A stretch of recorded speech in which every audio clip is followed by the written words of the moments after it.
Hi everyone, Trish Cornelius here, and today just going to do a short video on English literature, specifically with prose and the concept of the author and the narrator.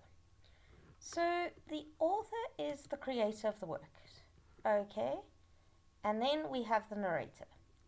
A narrator can get a little bit tricky because you've got a lot of options involved. But the first thing to remember is the narrator is the person who tells the story. Then we've got two things. We've got a point of view or their perspective, and then we've got the amount of knowledge they have. So this concept of perspective or point of view, this links back to grammatical person. I'll pop a link up with the video that deals with grammatical person if you need a recap.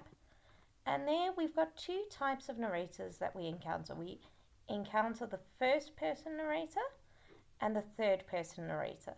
The first person is narrator tells the story from inside and their own perspective.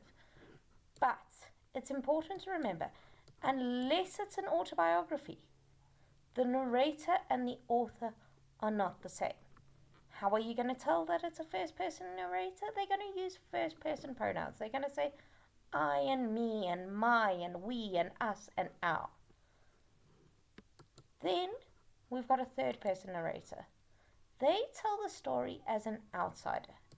And here they will use the third-person pronouns and characters' names.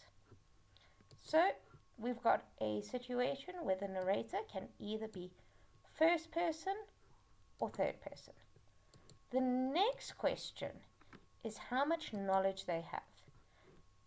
If they are a limited narrator, they don't know any more about the story than any of the characters at a given point. An omniscient narrator is all-knowing. They know everything about the story, more than the characters in the story at that stage.